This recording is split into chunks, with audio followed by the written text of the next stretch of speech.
LUNCE'S list, LUNCE'S list, oh. What is this, LUNCE'S list, LUNCE'S list, oh. LUNCE'S list of 5, LUNCE'S list of 5, LUNCE'S list of 5, LUNCE'S list of 5. All right, John.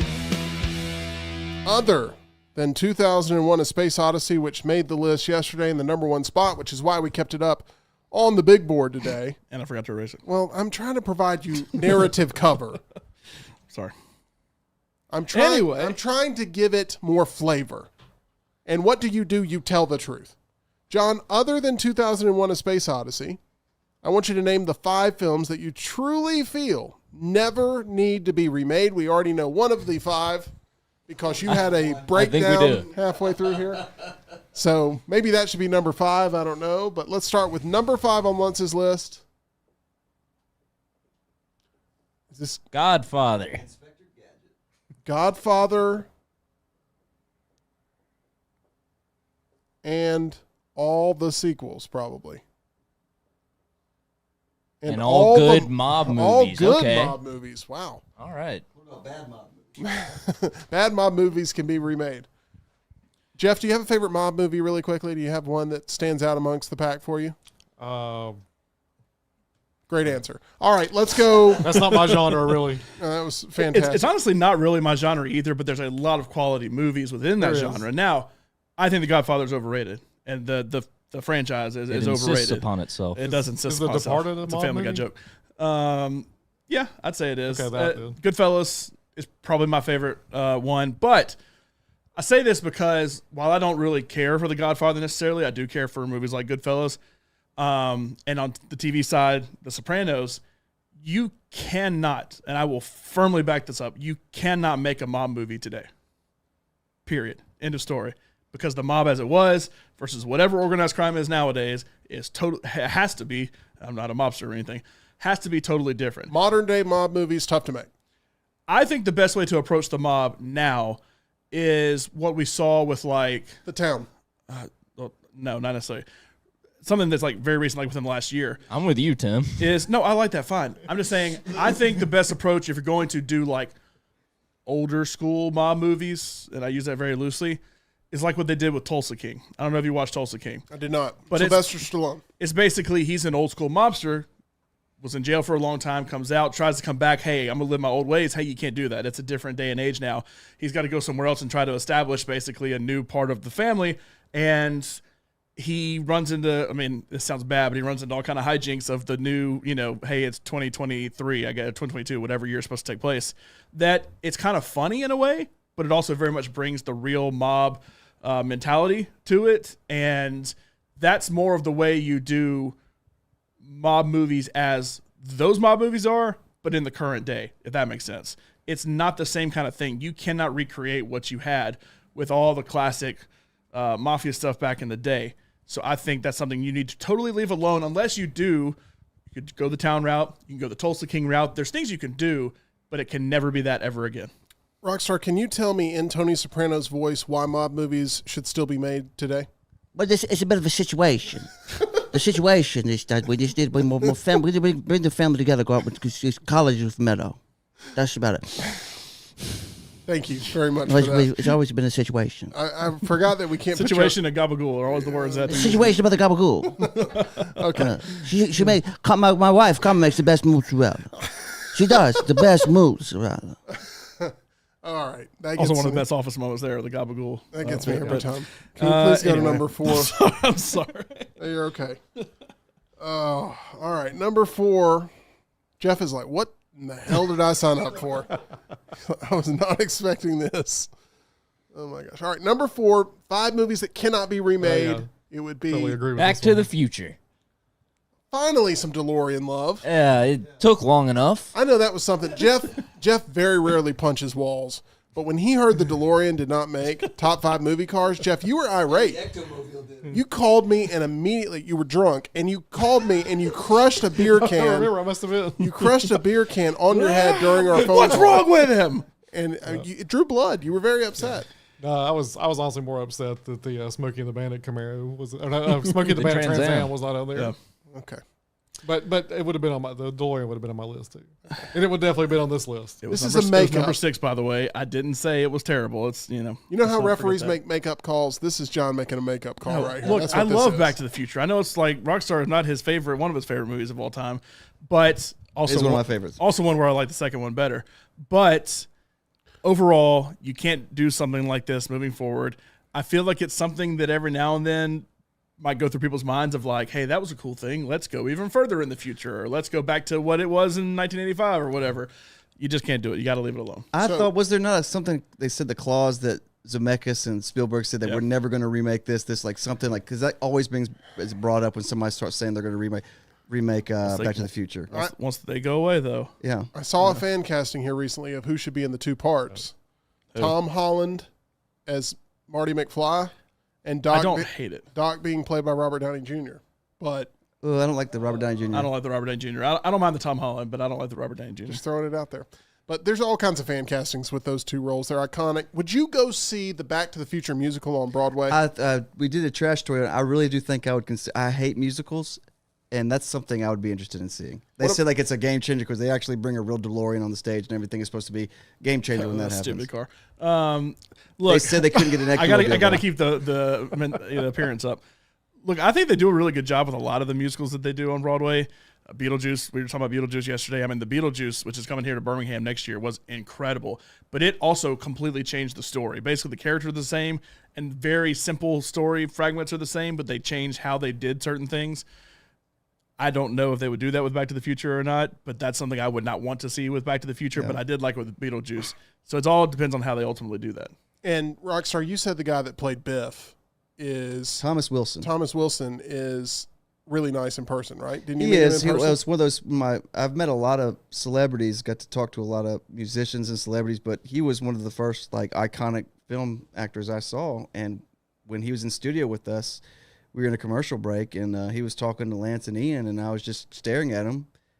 I didn't stop staring at him. He kind of looked over at me. He's like, "What are you looking at?" And the first thing I said was, "Butthead." And he just goes like, "That was pretty good. That's pretty good." But I was like, I was staring at him like he was Tom Hanks. Like I was just like, this guy's a national treasure. And that's the only time I've ever been like just shell shocked by a celebrity. One of my favorite memories with Rocky was when we went to go see Back to the Future for your birthday in a private screening at the AMC. Rocky, you probably don't even remember this. Yes, I do. I'm just kidding. I walked to the theaters right by my house. You really did walk? Yeah.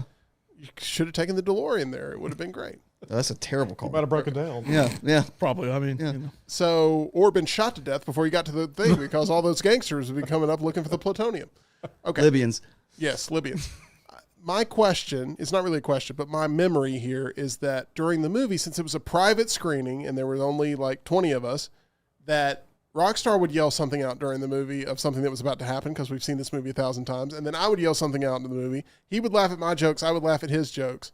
And now we work together on a daily basis, and I like that very much. It is fun to do Back like to a the Mystery Future. Science Theater version of movies like Oh, that. it's great. We know we're not spoiling for each other. We know every line, so you're not like interrupting when you start talking so or great. something. It is fun to do that. The other night, the other 17 people that were there, because I don't include John because he obviously really enjoyed it, probably were annoyed, but I had a great time. I mean, Oh, it was a good. great. I would really like to see releases like that again, where like the COVID year where they had a bunch of movies from 1985 that you could see in the big screen again. Labyrinth just re-released into theaters, and I love Labyrinth. Oh, seeing David Bowie's pants in the big screen.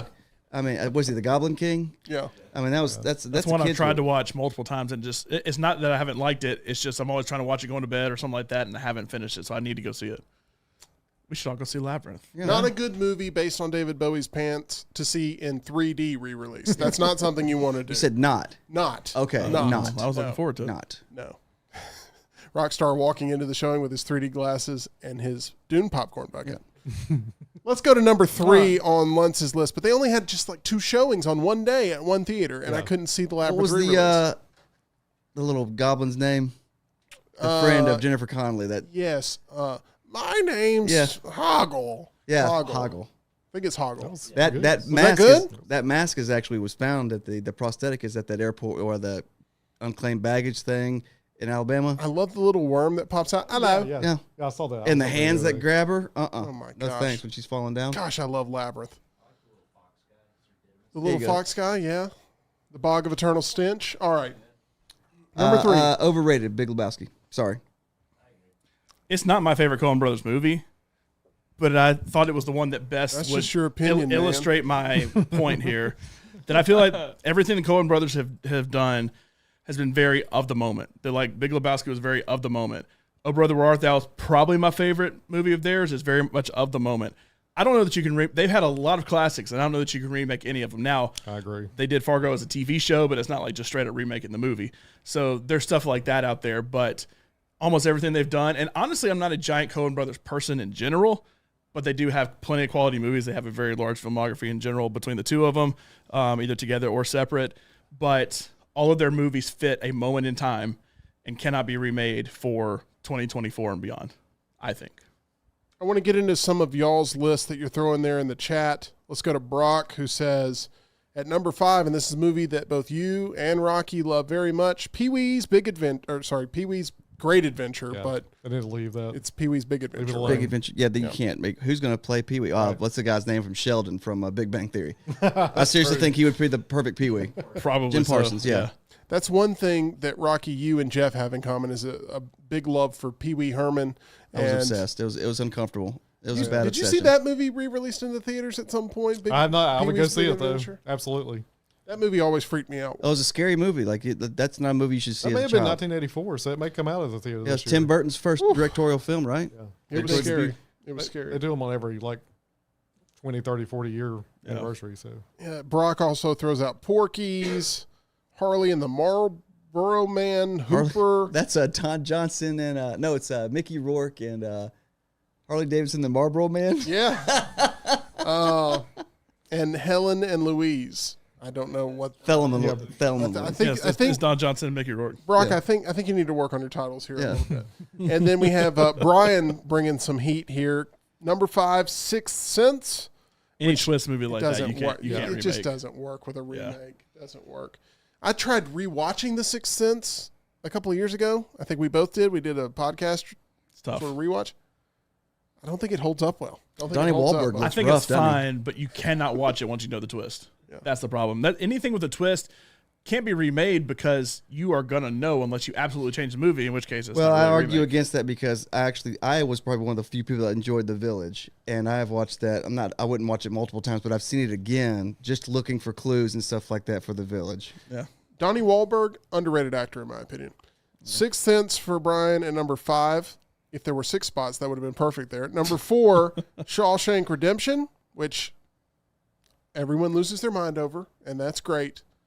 But That's another twist. it's one of those that everybody throws out. And, I don't disrespect the list. I'm just, Shawshank is so loved by so many, and it's constantly a part of film discussion. Number 3, Napoleon Dynamite. Number 2, Fight Club. Number 1, Forrest Gump. Should never be remade according to I will Brian. say Fight Club was an honorable mention for me. Laurel has a lot of strong opinions on this list. Let's get to number 2 and see if this is where we finally get to, much like Baywatch, the pair of double Ds we're looking for. Oh my God!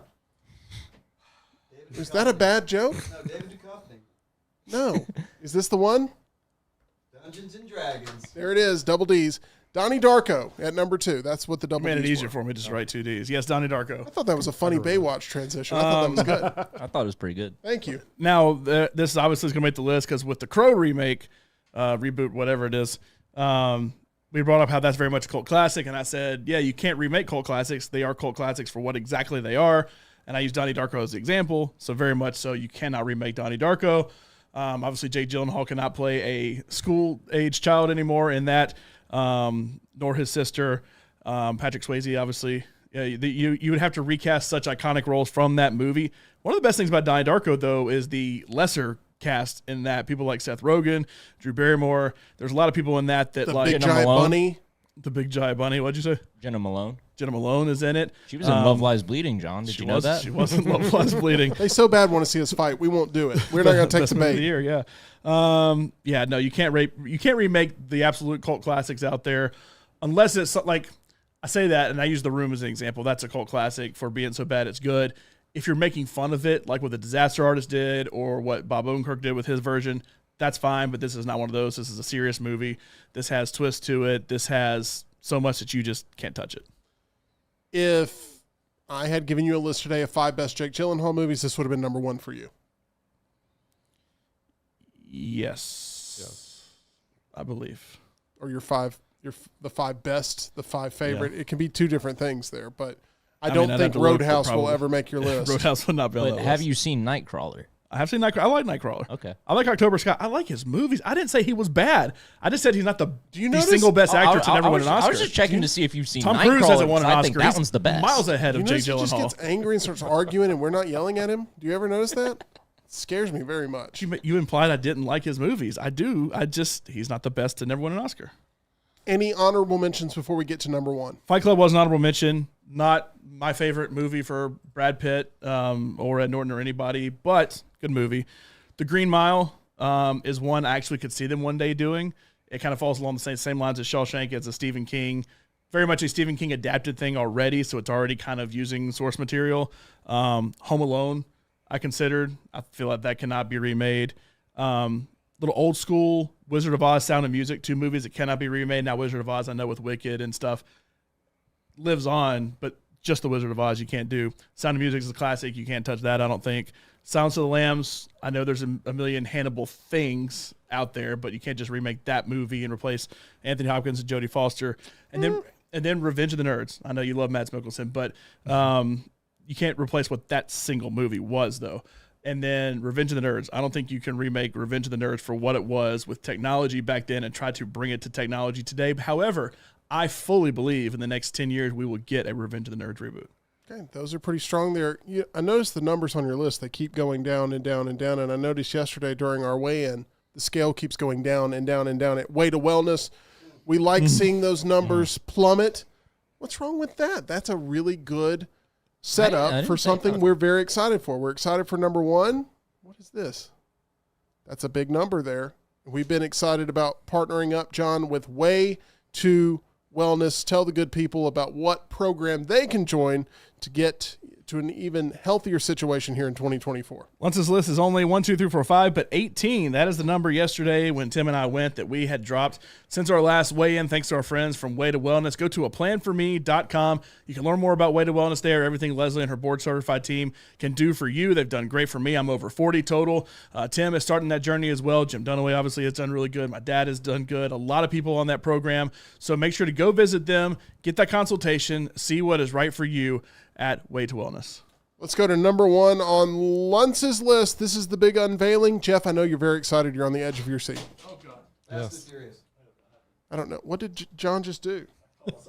He tripped up. We had somebody leave a chat saying John needs Bluetooth earphones. Oh, God, I broke my headphones. You broke your headphones? Oh, we are live right now. This is a very bad time to be doing this, John. This is what happens when you talk bad about Jake Gyllenhaal. Called it in again. Yeah, you're in it. Jeff, I blame you somehow. Probably. You're up to no good over there. I'm hastily right. Number 1. That's only 2 letters also. Yeah. Oh, yeah. The shortest Good thing thing. you've ever written up there, and that's when you decide to break your head. Sorry, okay. There's room for it, too. Well, that's why I wrote 18, because I knew it could fit there. E.T., my favorite movie of all time, absolutely cannot be remade ever, ever, ever in the history of forever. A lot of people were saying Jaws in the chat. When I told my wife this, she said Jaws is number 1. Jaws has to be on the 5. It has to be. But with E.T., a lot of Spielberg things cannot be remade, including Jaws. But E.T. is by far number 1. I don't care about Jaws, personally. It's fine. It's whatever. Quick bet here. They've also made 5,000 versions of Jaws. I want to start with Rocky. If I was to tell you that one of these is definitely going to be remade in the next 5 years, which one is getting remade? E.T. You think so? Yeah. Oh, no chance. I'd say Because it can Godfather. go for the kids. What do you think, Tyler, would be your bet of the movie that would be remade out of this list of 5 within the next 5 years, if one of them was? Ooh, I would say either E.T. or Donnie Darko, because this Crow remake has me feeling like they're just gonna start churning out remakes for all the '90s. Only if it makes kids. money, though. Jeff, what's your vote? I'm going with E.T. or Donnie Darko also. I don't think those other ones. See, I'm with John. E.T.'s not going to be remade, but we could see like a Netflix series or something about E.T. E.T.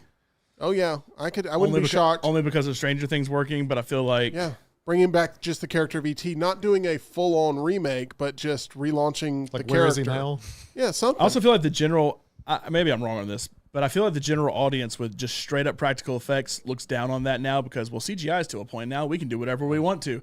If you did it, you would have to use practical effects, I think. I think Donnie Darko is probably the correct answer of the IP that may be mined into at some point. Because they did do a sequel, S. Darko, that was not well received at all. Obviously, Back to the Future had sequels. Godfather had sequels. I think it's Godfather, honestly, of any of those. I know you're a big Conan fan, Rocky. I am too. Do you remember the Paul Rudd Mac and Me stuff? Oh, he still does it. He still does it. Yeah, but he did it on his podcast. Brian brought up that they did make an ET reboot. It's called Mac and Me. That cracks me up every single time. It makes me laugh. It was a weird looking thing, but what made me laugh, there's a subreddit called Deep Inside of YouTube, where people that say like there's these funny videos that people have done that only have like 100 views. And I saw one and somebody did this whole CGI thing called Robert E.T. And it's the Confederate general, and it's E.T. and all these historical photos. And that's the only time I think I made lunch for. It's like a minute, but it's like done to like Civil War Journal. But it's called Robert E.T. And it's the funniest thing because it's so stupid, but it's so creative, and it had like 60 views on YouTube. Sorry, that's why I was laughing. It's right when I thought of E.T. I was like, God, I miss Robert E.T. Wasn't expecting that. I wasn't either.